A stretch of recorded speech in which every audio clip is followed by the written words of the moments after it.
bits of information in relation to the operations of the particular government organization or government ministry. And funny enough, in the Act, it does provide for public bodies who are subject to the Act to make information available to the public with respect to the performance of its functions, right, duties, even with respect to complaints mechanisms if there's an issue with respect to that particular organization. How do you make a complaint against the organization? It even provides for the provision of reports and so on and so forth. Yeah, some really heavy stuff. Yes. What I don't know is if in fact an information commissioner has been appointed for the purpose of that particular act. I don't know at this particular point in time. Okay. So we have the Whistleblower Protection Act and the Unauthorized Disclosure of Official Information Act, and those two were the most recent that were passed. Yes. Right. So the whistleblower. The whistleblower. Well, when it comes to corruption, I just want to indicate the context and why I think whistleblowing protection is so important. Corruption is normally a private act. Nobody really goes out of the way and says, hey, I'm committing a public act or going to commit a bribe or something like that.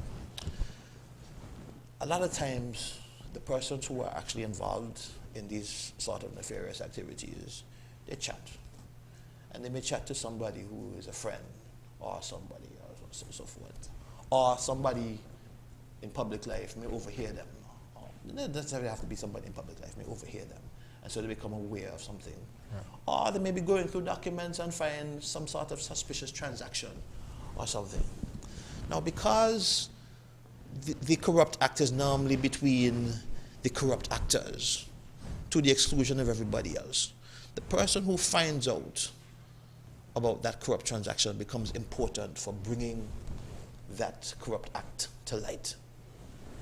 And we know that persons who report or inform on corrupt activities, normally when they do so, they're interfering with some sort of gravy train. Right, right. And there's always some sort of consequence to interfering with the gravy train. They try to make your life very, very difficult. They might fire you, they might suspend you, they might stymie your promotion, and so on and so forth. So the whole idea behind this act is to create protections, to say that no sort of negative consequence can be visited upon you if you make a what you call a protected disclosure under the act, right? Because you can't disclose unauthorized information, so to speak. But you can speak about what you know in relation to, I mean, provided, of course, you're not part and parcel of the illegal transaction itself. In which case, if you are and you still disclose, then you're not entitled to the protections under the act, but instead, if you're prosecuted and the court is sentencing you, that can be taken into account towards mitigation of the sentence. In other words, you get a lesser sentence than what you would be accustomed to because you informed. And you can cut a plea when that legislation comes in place, that those measures as we would discuss last time. Yes, the acts, if I'm not mistaken, are in place. I think they did come into place on the 8th of December of last year, right? And when we're talking about I always get this name because it's a long name, this Disclosure of Unauthorized Information Act. Disclosure of Official Information. Okay, Unauthorized Disclosure of Official Information Act. Yes. Yes, that particular bit of legislation speaks to a prevention or prohibition of disclosing information under different classes or headings under that particular legislation, as well as information which is inimical or harmful to the administration of justice or to your national security interests. Right. And so you would have touched on it earlier in terms of the Anti-Corruption Act, mentioning how robust it is in terms of the measures and the aspects of it that it covers. But what about all of this suite of legislation, all of the 5 pieces of legislation, as we discussed before? How does it compare to your mind in terms of what we have in other countries? Well, from what I've seen so far, and I can only go based on what I've seen so far, and this depends on the accuracy of what I've discussed online or discovered online. Because sometimes legislation, while it may be passed in another country, it may not necessarily go online quickly Right. or in time. But from what I've seen, I haven't seen an anti-corruption regime as robust insofar as what it covers and so on as St. Kitts and Nevis. I have not. Maybe Barbados probably comes close, because I know at one point I saw whistleblower legislation with respect to it, and I say, that's really good, because I don't see how one can pass anti-corruption legislation without that important component to go alongside it. Without whistleblowers, we'll never find out about corruption. And whistleblower is very important for small islands such as St. Kitts and Nevis, where everybody knows everybody. Yes, and the thing is, that can also be a disadvantage too, because everybody knows everybody. I put my hand in your pocket, I might be putting my hand in 5 or 6 different pockets at the same time. Right, so yeah, small island. Right. Okay, and so as we talk about, the comparison to the suite of legislation, has there been any feedback that you've gotten that you would have heard from colleagues, whether here locally or overseas, in terms of the suite of legislation and the good governance agenda? No, I honestly haven't. Okay. All right. All right, so Mr. Smith, let's move on then with another area that we want to discuss, which in terms of, as we discussed earlier, the Integrity Commission that was set in place for the Integrity in Public Life Act. How does your office interact with the commission? Okay, well, I must say, where the commission is concerned, I've taken a hands-on approach. What a slip of the tongue. Yes, I actually visit the Integrity Commission in person. It's not that far from my office, and it's just a cool walk down the road. And I would have discussions with the administrator there with respect to compliance with the legislation. My last meeting was as recent as probably 2 days ago.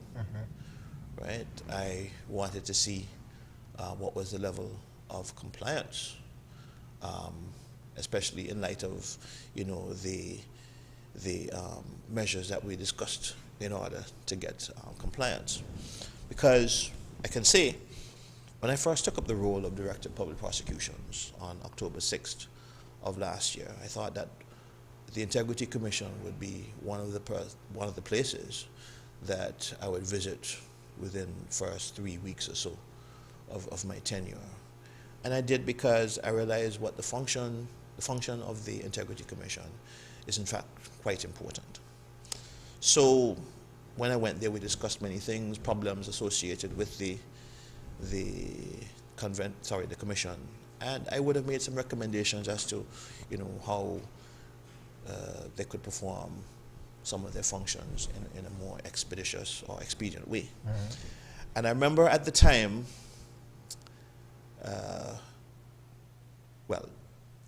I'm doing a percentage in terms of compliance at the time. Compliance was like at about 14 or so %. And just remind us, you said it was within the first 3 weeks, so that would have been about what, November? Probably late October. Okay. Yeah, late October. It might have been very early November, but I think it's more late October. And it was at 14%. Yeah, at 14%. Right. The chairman of the Integrity Commission, as discussed as part of our strategy in terms of securing compliance with the obligation to file declarations on the legislation, had decided to write to the individuals in the schedule who are subject to that particular obligation about, for one, the fact the deadline had passed, and basically they were given a chance for them to comply, and a particular letter would have been written to them indicating that, look, if December 1st comes, we're going to pass over the names to the DPP for action. We indicated also what the penalty was, up to $30,000, up to 3 years imprisonment. I want to stop you there. So you're saying that the decision that was made to extend, that was in not nowhere associated with your office or anything like that. It was done specifically by the commission. Well, we discussed it. Okay. We discussed it. We discussed it. And the idea is we wanted to encourage compliance before the big stick approach, what I call the big stick approach, right? I accept the big stick approach could be used. We want to see if we could encourage people, talk to them, engage them, because people do call the commission from time to time concerning questions that they may have about the particulars in the declaration to be filled out and so on and so forth. So as you know, we had the press conference on the 8th of December, and the question was asked by a member of the press there about compliance and what would happen to defaulters. All right, and I would have said in no uncertain terms that well, persons will be prosecuted. I even read out a sample of what the charge sounds like. And it turns out that now you have names for the purpose of summons. Since we're proceeding by summons, you have to put addresses and so on inside of the summons, and that has taken some time. That's one of the administrative things that we have to take on board in terms of having to have those things filed. But it's being done. I've been promised that I would get that information shortly. I can tell you though that after the press conference, as of maybe around after the 15th, compliance went up from 14% to about 58%. And after my meeting this week, I can say that compliance has gone up even further. I don't know how much, but I've told people have been coming in to fill their declarations, right? People may have their different reasons for not filing the declarations, but one of those cannot be the inconvenience of it, right? The fact that it's inconvenient, there's a greater purpose to be achieved insofar as transparency in government. I've also been told that persons are concerned about confidentiality on the part of the commission in terms of keeping the information indoors and taking adequate measures to ensure that it doesn't reach into the wrong hands. Well, that would be unauthorized information, right? And for any member of a commission, and they're well aware of it because we've had discussions about it, that they could be prosecuted, number one, on the unauthorized disclosure of official information. Yes. Yes, the Unauthorized Disclosure of Official Information Act. And number two, the person who is affected could bring a civil suit against the commission. I would imagine negligence. The commission has a duty to ensure that the information is kept in a secure manner. They would have breached that duty as a result of the information getting out there.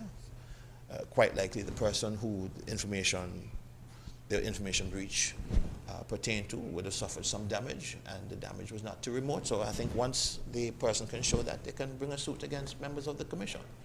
So it is within the best interest of the commission to ensure that the information does not get out there. Yeah. Absolutely. And so, of course, the declaration aspect of it is something new. And that's something that we would want to discuss, Mr. DPP, in terms of, you know, how persons were sensitized in terms of what their responsibilities were. Too much as you might have been aware, but we're going to take a quick break before we get into that topic. Okay, because, no problem. you know, I want to give our radio stations, our partner stations, and television stations here to reset. So we're going to take a quick break, and we'll be right back with more In Focus. If you haven't done it as yet, please do it today. Subscribe to our YouTube page at SKNIS Media for regular updates, live coverage, and even more information on your government. While you're at it, like, share, and interact with our Facebook and Instagram pages at SKNIS Media and SKNIS Info.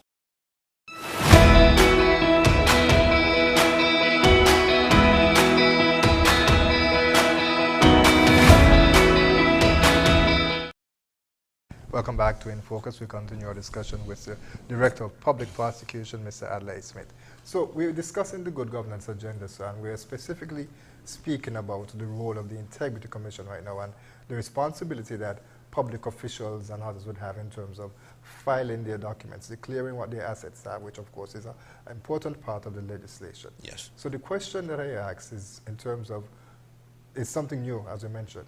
How was the sensitization done to let these persons be aware, whether it be parliamentarians or persons on boards or other high-level or government officials, that their responsibility is to do this, and by this time? Well, to my mind, right, parliamentarians don't have no excuse, you know. You were part and parcel of the body that passed the legislation. And if you ask me personally, you have no excuse. You would have been part of the discussions, or the debates rather, as you refer to them, in Parliament. And you would have been acutely aware, more than anybody else, about what's required of you for the purpose of that legislation. Where other organizations are concerned, I can't speak totally for what the Commission has done. I know they have brochures, I know they have like a website in which persons can get information from. I do know they were supposed to have some sensitization sessions. I have been told that they do plan to have some sensitization sessions with respect to the filing of the matter. And I have told them, look, I will make myself available to come with you and to, you know, assist with the free flow of information, because I think it is important. I don't want people to think that, you know, I can't come before the public and explain certain important aspects of governance. And hence, I'm taking my time to do this, even though I was asked at short notice yesterday to come here. But differently, I would have indicated to the Commission, would have written to the persons who are in the schedule as public officials who are required to file.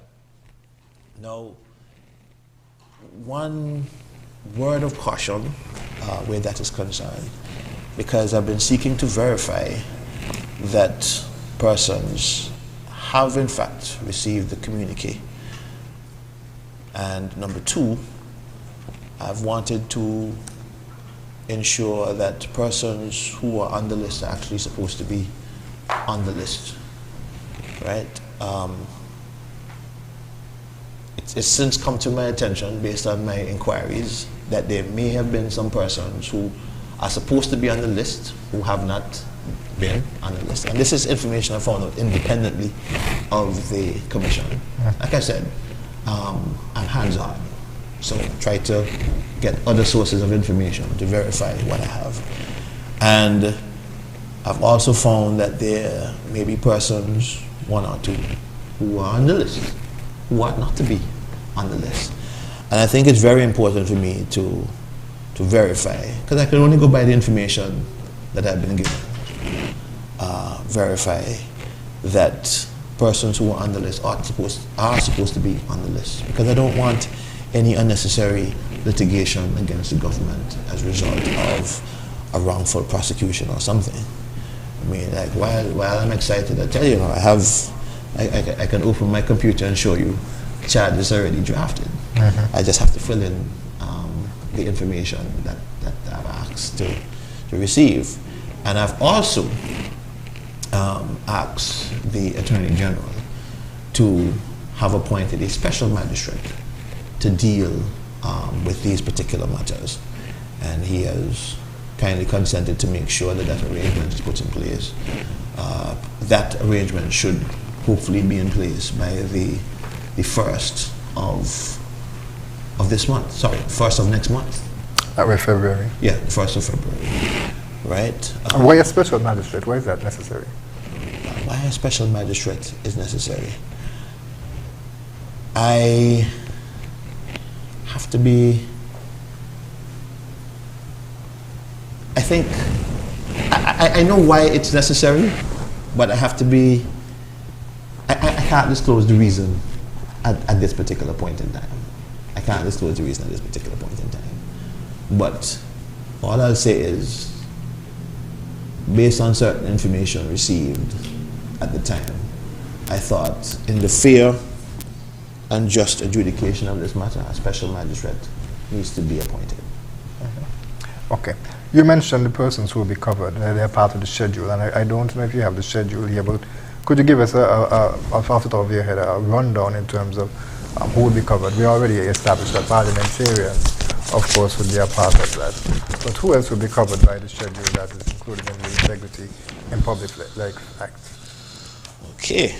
Well, I have some of them here. Representatives in the National Assembly, senators in the National Assembly, Speaker in the National Assembly, Deputy Speaker, representative in the Nevis Island Assembly, senators in the Nevis Island Assembly, President of the Nevis Island Assembly, Clerk of the National Assembly. So those are parliamentary roles. Constitutional roles, members of Constituency Boundaries Commission, Supervisor of Elections, electoral commissioners, the Prime Minister, the Leader of the Opposition, Ministers of Cabinet, Ministers of the Nevis Island Assembly, Attorney General, the Solicitor General, senior legal officers in the Attorney General's chambers, Director of Public Prosecutions, that's me, directors, deputy directors of public prosecutions, Director of Audit, Public Service Commissioners, members of the Public Service Board of Appeal, Police Service Commissioners, magistrates, registrars of the High Court, deputy registrars of the High Court, registrars of land, deputy registrar of land, head of the Civil Service, chief personnel officer of the Civil Service, financial secretary, permanent secretaries of the Civil Service, ombudsman, information commissioner, assistant secretaries at or above the level of grade K40, the Comptroller of Inland Revenue, the head of the Central Purchasing Unit, the Commissioner of Police, the Deputy Commissioner of Police, Assistant Commissioner of Police, the Director of Works, the head of the Citizenship by Investment Unit, the Accountant General, the Comptroller of Customs, the Deputy Controller of Customs, ambassadors, high commissioners. And in terms of statutory corporations, we have chairpersons of statutory corporations as well as deputy chairpersons, managing directors, chief executive officers, general managers, and then you have corporations in which the government has either controlling interest or they own the corporations, and we're talking about the chairpersons of those boards, the deputy chairpersons, managing directors, chief executive officers, and general managers. And in terms of statutory bodies, which includes commissions, public authorities, or bodies of any description, I think ZIZ is one of those, if I'm not mistaken. Or ZIZ? ZIZ. Yes. I was told particularly it's ZIZ, yes. Chairpersons, deputy chairpersons, managing directors, chief executive officers, and general managers. A very robust list. Quite. Yes. Okay. And so, of course, those persons would have been notified, as you mentioned, in terms of their responsibility. But why do you think, sir, it's taken them so long to everyone to want to comply? Because, as you mentioned, of course, this is something that is new. And there are persons who, you know, when they don't understand specifically, there's a delay sometimes. You mentioned the confidentiality aspect of it as well, to where some persons may be concerned.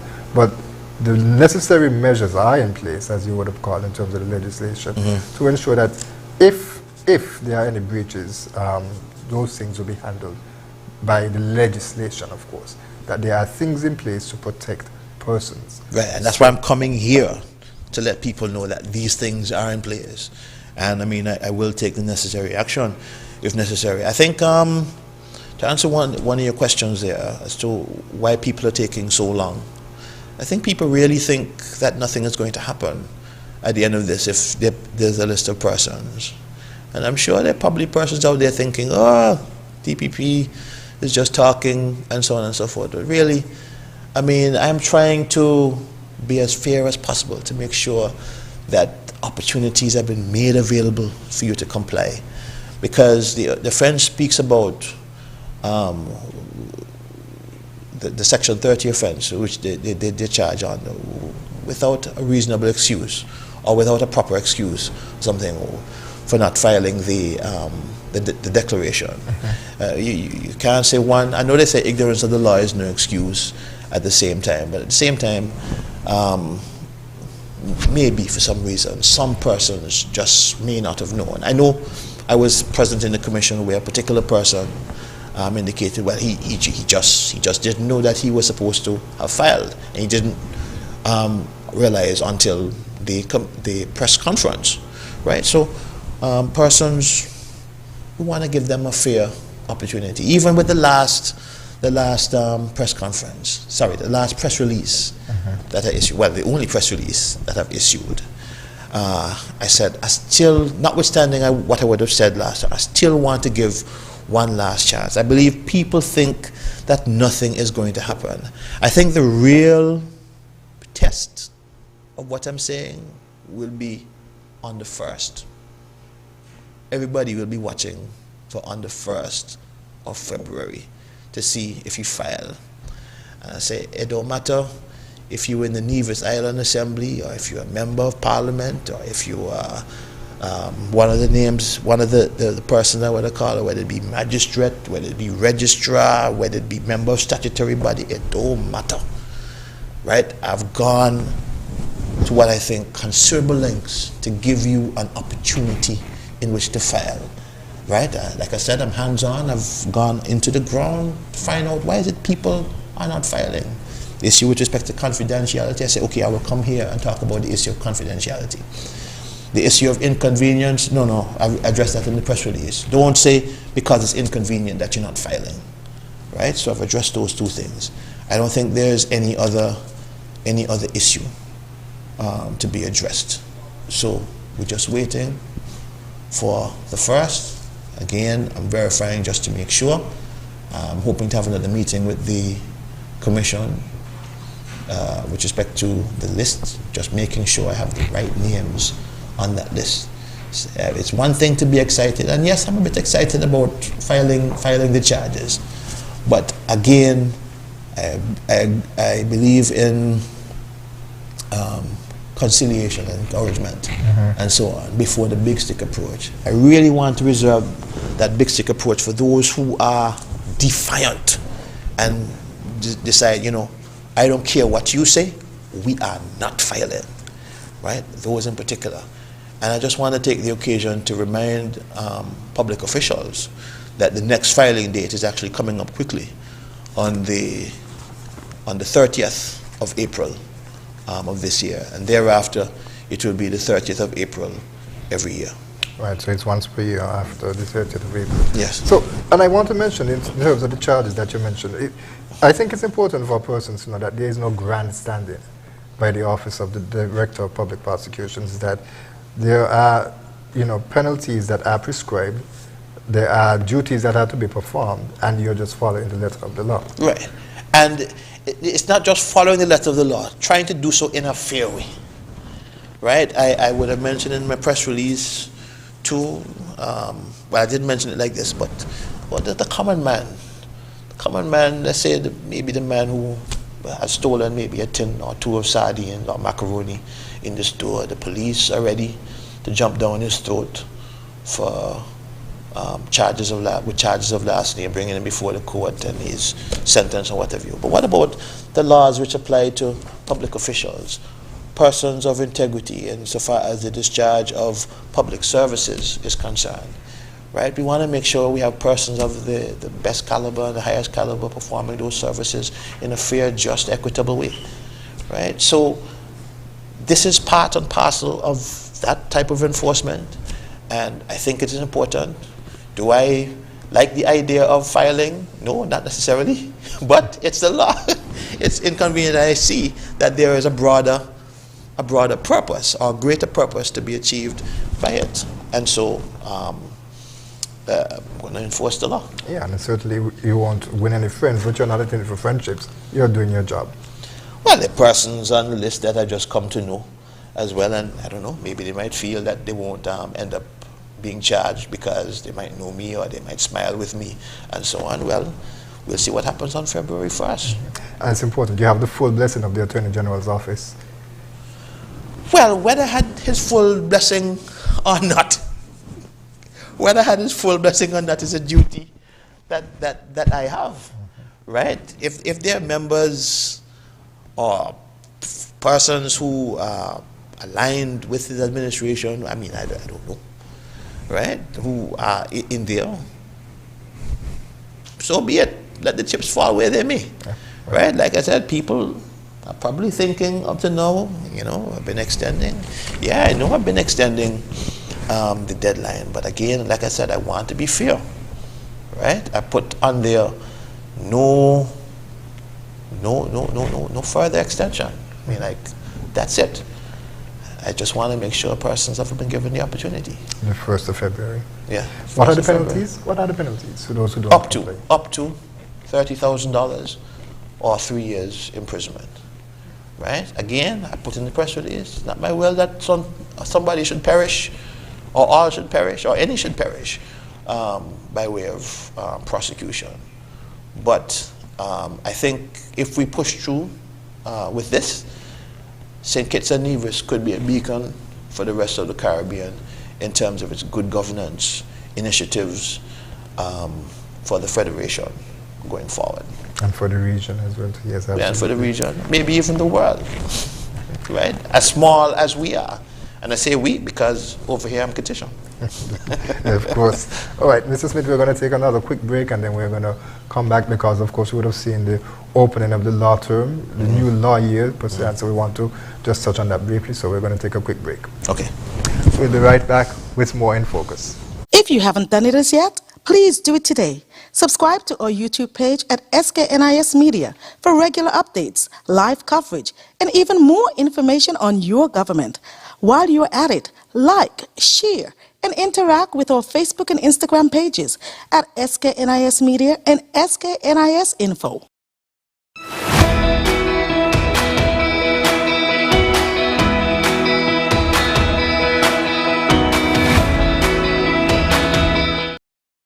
Welcome back to In Focus. We continue our discussion with the Director of Public Prosecution, Mr. Adlai Smith. Mr. Smith, as we mentioned before we took the break, of course, we had the opening of the new law year across the region. That would be the Eastern Caribbean Supreme Court region, where the jurisdictions where that falls. What is the symbolism of the opening of the new law year? Ah, boy, I've never been asked that question in my life. But the symbolism of the new law year, new beginnings, number one. First and foremost, across the region, there are church services to ask for God blessings for the upcoming law year. And then there would normally be like a special sitting to mark the opening of the law year, which is simulcast or broadcast simultaneously throughout all of the territories of the OECS, the Organization of Eastern Caribbean States. And there is an address, a keynote address by the Chief Justice. The Chief Justice basically recalls what are the achievements of the court in the previous year and what is expected to be achieved or accomplished in the upcoming year. So there's that, and then after that, in the respective territories, they would have speeches from lawyers, Director of Public Prosecutions, the Attorney General, with respect to expectations, and from the judges, with respect to the expectations for the upcoming year. One of the more interesting exercises is that you march from the church to the court. It's a bit shorter from the High Court in Antigua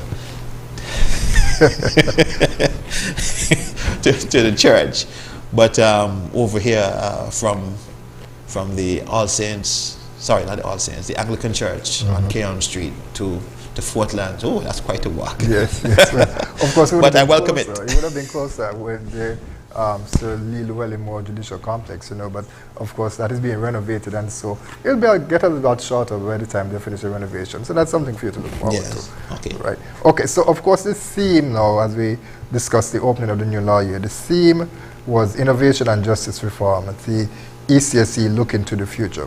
Can you expound on that theme?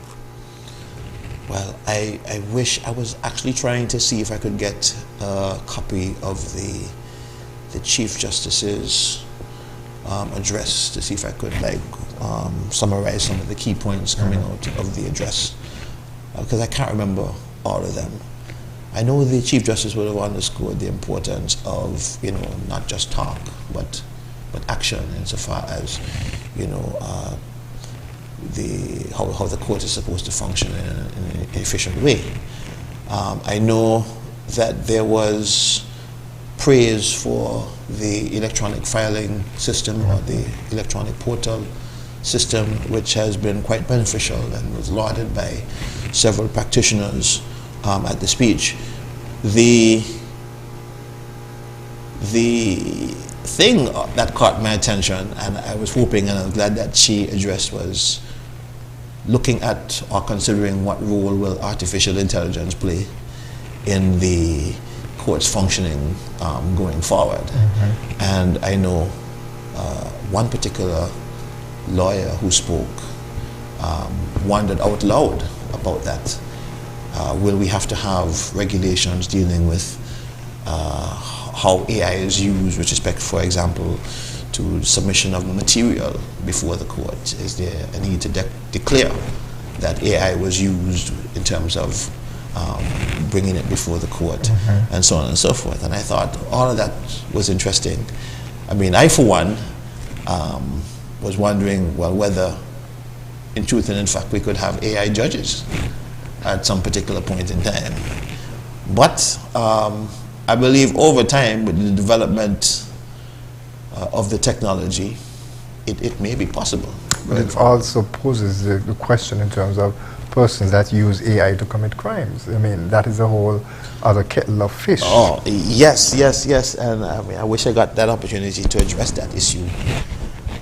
Because there are dark versions of, for example, chat generative pre-trained transformers, chat GPT, out there. AI can be used for nefarious or evil purposes as opposed to good.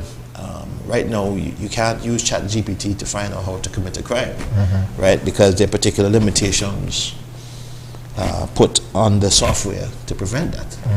But there are persons who know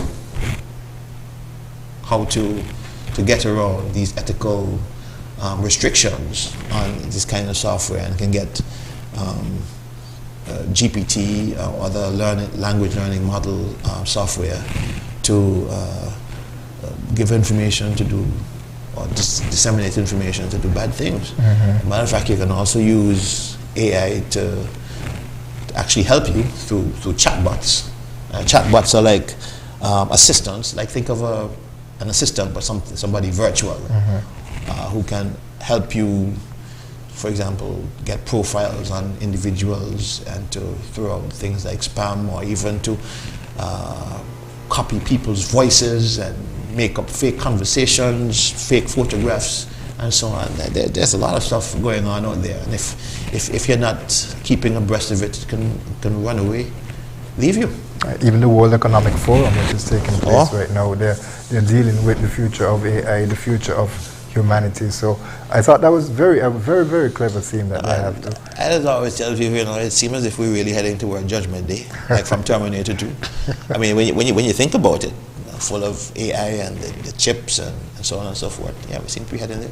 Right. So the last time, when you were here, as we mentioned earlier, there were discussions on criminal justice reform, and we just mentioned that the theme for the new law here, of course, is innovation and justice reform. So any updates you care to share at this time?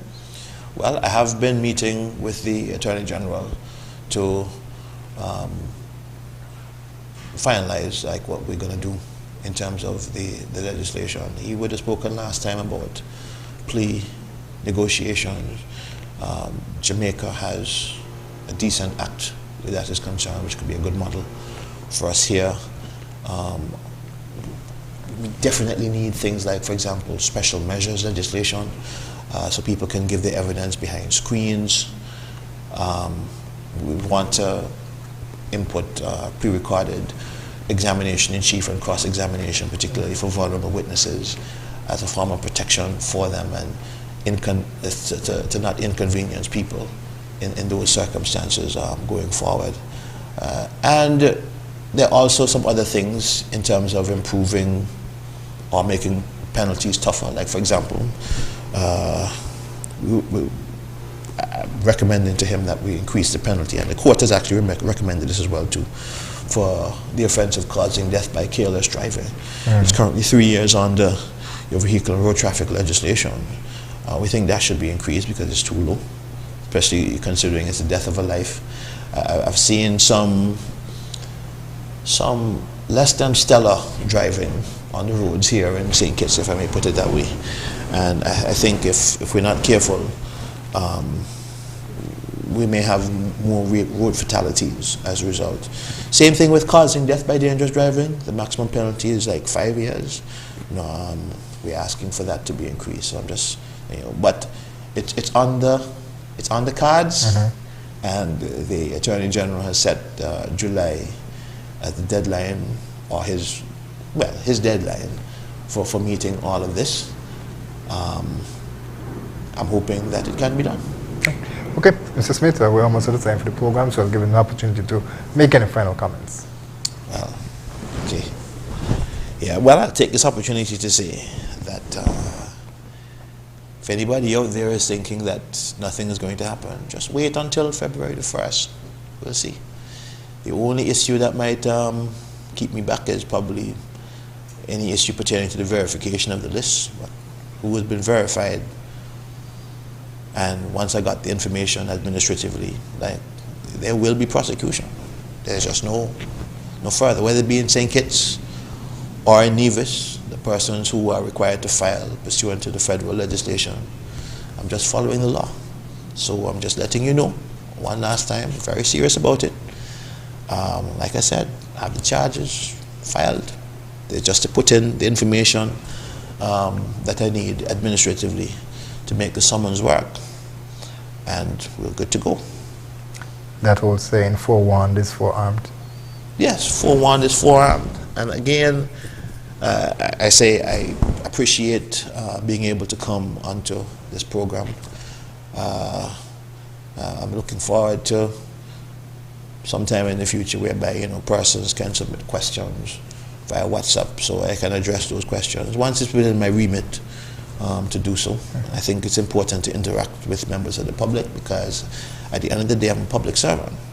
And if I'm a public servant employed by the taxpayers of this country, and I refuse to count for what I'm doing, or I refuse to tell you what I'm about, and so on, I've ceased to become a public servant, and I've instead become a public master. Well, I will tell you that there are some upgrades taking place at the television station here, and so probably the next time you're back here, we will have that functionality so persons can call in and submit questions and ask questions. And yes, I'm interested in constructive engagement. Absolutely. Yeah. Well, that's assuming that this one was a constructive engagement. No. Constructive engagement from the public. Yes, of course. We always have constructive engagements. Yeah. Mr. Smith, DPP, thank you very much for appearing on this edition of InFocus. You're most welcome. And we'd like to thank you, viewers and listeners, for joining us for this debut edition of InFocus. We trust that you will join us next week at the same place, at the same time, for another edition. I'm Ian Richards. Join us every Wednesday for InFocus, a weekly talk show produced by the St. Kitts Nevis Information Service, where we provide exclusives with key persons within the government and discuss pertinent, relevant, and interesting matters that affect us all. Tune in every Wednesday, live on ZIZ Radio and streamed live on Facebook at SKNIS Media and ZIZ Online. InFocus, your government, your business.